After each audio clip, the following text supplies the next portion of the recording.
The canvas walls of the dressing tent were discolored with brown water spots, with green grass stains and gray streaks of mildew, and the prickles of sun glittering came through. On the ground, the close-cut barley stubble stood in bunches, with the black doby earth between.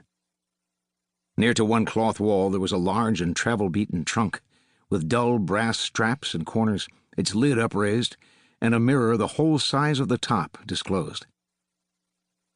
Joe Saul sat on a folding canvas chair before the trunk. He was naked to the waist, but he had on tights and slippers.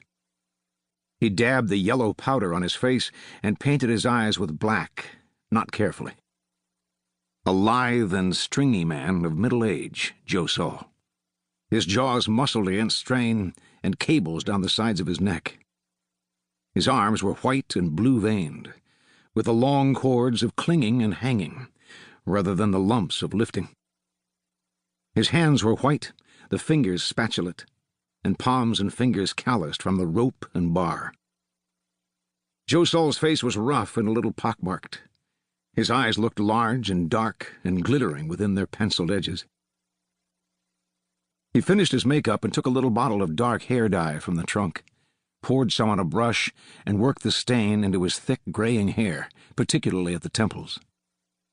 Then neatly he packed his powder and bottles back in the trunk and slipped on the shirt of his tights and cinched his canvas belt.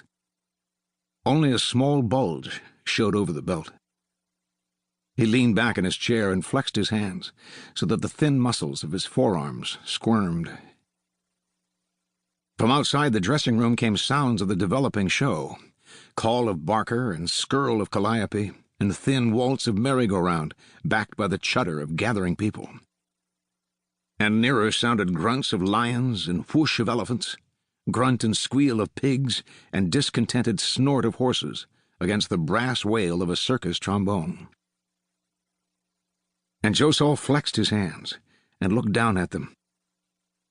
From outside the flap came 3 short whistles in place of knocking. "Come in," said Joe Saul, and Friend Ed stepped through the flap. Friend Ed was broader, taller, heavier than Joe Saul, slower in motion and speech. He was dressed and made up, too.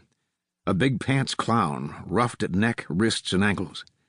White suit with big red polka dots, and feet as long and curved as barrel staves. A white face, red rubber nose, sad black mouth, and black lines over the eyelids. High on his forehead were painted the inverted V's of astonishment. He had created on his face a look of surprised perplexity. Only his thick dark hair and hands were his own. He carried the bald head with fringe of bright red hair and the big false hands.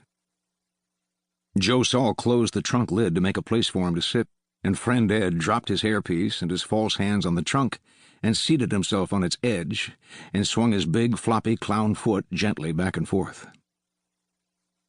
"Where's Mordine?" he asked. "She went to sit with Mrs. Malloy's baby," said Joe Saul.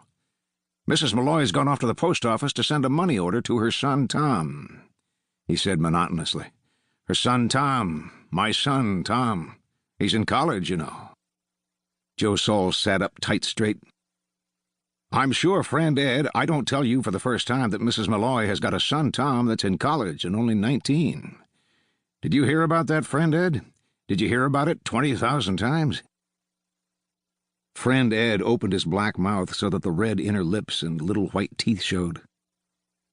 "Don't curse him, Joe Saul," he said. "Or her." "Who's cursing?" Joe Saul leaned back and flexed his hands on his knees. "She's a nice woman," he said. "And I guess if you've got a son Tom in college, you've got a little fringe of God Almighty on your head. But I wouldn't curse her. I'm glad for her. She's a nice woman."